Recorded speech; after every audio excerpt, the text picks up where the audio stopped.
এখানে কি মানে আপনার কি চোখের সমস্যা? আপনি দেখেন এখানে কি? বাবা মাথায় না চুল আর গাওরামি করেন আমার সাথে, খুব গাওরা পোলা না? এই গাউরা পোলা কি? হ্যাঁ, আঙ্গুল নিচে, আঙ্গুলও নিচে, চোখও নিচে, গরম কম। ঠিক আছে, বেঞ্চটা আমার আর আপনি দখল করে বসে আছেন।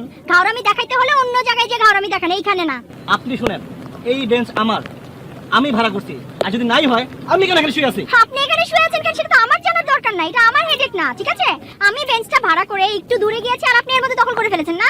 হাউ সুইট, প্লিজ যান, অন্য জায়গায় যান। শুনুন, এই বেঞ্চ আমার। আপনার যদি কোনো ধরনের কনফিউশন থাকে, আপনি বেঞ্চের যে মালিক তাকে নিয়ে আসেন।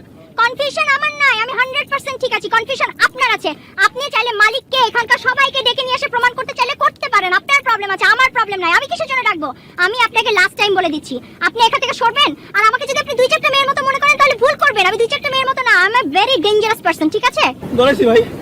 শুনেন, আপনাকে মোটেও মেয়ে মনে করতেছি না, ডাকাত মনে করতেছি, মহিলা ডাকাত। আই হট, তুই আমারে ডাকাত কইছিস না? হ্যাঁ, আমি ডাকাত তো, এখন ডাকাতই তুই দেখবি। যা ভাগ। আশ্চর্য ব্যাপার, আপনি তুই কে বলছেন আমাকে? তোকে তুই করে বলবো না তো কি করে বলবো? তোকে সম্মান করে কথা বলবো? তোকে তো তুই এর চাইতেও নিচে কিছু থাকলে সেইটা বলা উচিত। তোমরা যাইতে বলতেছে এখান থেকে, তুই যা। আমি যাব না। তুই যাবি না মানে? তোর দাদা, নানা, খালা, চাচা, তোর 14 গোষ্ঠী, তোর সবাই যাবে। আমি দেখি আপনি কি করে আমার এখান থেকে উঠান। আমি শোন, আমি একটা ডাব নিব, ডাব নিয়ে এসে তোর মাথার মধ্যে ঠাস করে ফাটবো। দারুণ মেয়ে মানুষ, একটা মেয়ে মানুষ তোর এরকম ভাবে অপমান করতে, তুই যা। কি হয়েছে? আমি দূরে থেকে দেখলাম হাত পা নাড়িয়ে খুব কথা করছিস, কি হয়েছে বল দিন।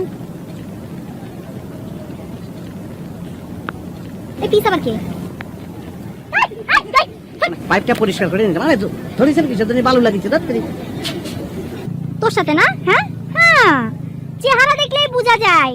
ঢাকা থেকে এই বিনা পয়সা যে শুটকির বাসগুলো আছে না, চুরি করে এখানে আসছিস আর সস্তা একটা হোটেলে আসিস, দেখলেই বোঝা যায়। বুঝছিস? দেখলেই বোঝা যায়। ঢাকা থেকে এসি বাসে টিকিট কেটে কক্সবাজার আসছি, শুধু তাই না, 3 স্টার হোটেল উঠছি। আর শুনুন, ক্যান ইউ ইনফরমেশন, আমরা দুজনে কিন্তু ব্যাংকে জব করি। ব্যাংক? তোরা দুজন ব্যাংকে চাকরি করিস? হায় রে, ঢাকা শহরের ব্যাংকগুলোর কি অবস্থা! এই চেহারার মানুষ যদি ব্যাংকে চাকরি করে তাহলে ব্যাংক কি আর টিকবে? ব্যাংক তো পুরো ধ্বংস, শেষ। আমাদের ব্যাংকের কি হবে রে? কি হবে ব্যাংকের? এই যে আমরা এই চেহারা নিয়ে ব্যাংকের মধ্যে ঢুকে পড়েছি, ব্যাংক যদি ধ্বংস হয়ে যায় উনি করলো। আর শোন, এই যে হোটেলটা দেখতেছিস না, সাইমন হোটেল, 5 স্টার হোটেল, এই হোটেলে আমি থাকি, বুঝলি? টাকলু, বুঝা কথা বলিস। এই ফেসে 5 স্টারে কেমন সম্ভব? আপনার সাথে যায় আপনার সাথে? কি তোরে ছাড়ে আরে বড় জানিস না, কই থেকে আসছে বড় মেনা বোঝে না, বিয়া বাটা মে বসে আছে বলে বেঞ্চ লাগি তার। আমি 9 টাকা দিয়ে ভাড়া নিছি বেঞ্চ, তার বুঝাইতে পারতেছি না। আমি বুঝাচ্ছি, আমি খুব ভালো বোঝাতে পারি। শোন, মানে হয়েছে কি, বেঞ্চ কিন্তু এটা আমাদেরই, জানেন। মানে এরকম হতে পারে যে আপনার হয়তো মেজাজ গরম তো উঠে চলে গেছেন, হ্যাঁ, পরে আবার ওই ফিরে এসে দেখেছেন যে ও বসে আছে, কারণ মাঝখানে ওই লোকটা ভাড়া দিয়ে দিছে। এই হয়েছে, আর কিছু না।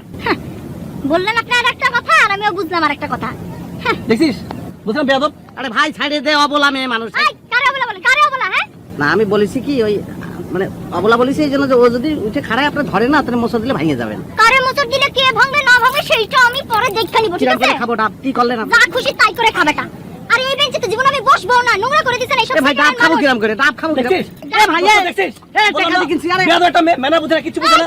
ডাব খাবো কিরাম করে? হ্যাঁ, মেনা বোঝে না, কিছু বোঝে না, কই থেকে এসে জুড়ে বসে আমি বসছি কিরাম করে? আসলে ব্যাপার। ডাব খাবো কিরাম করে? আর তুই ডাব নিয়ে আসছিস, বাট আমি এখানে বসছি, একটা মেয়ে মানুষ দেখ কিভাবে বিয়ে করে গেল, আর তুই ডাব নিয়ে আসছিস, বাট ডাব খেয়ে কি বলটা সারা জীবন ডাব খেয়ে কাটা দিলি। ডাব মেয়েটার জন্য আমার খুব মায়া লাগতেছে, জানিস। আমার মনে হচ্ছে হজমের সমস্যা আছে মেয়েটার।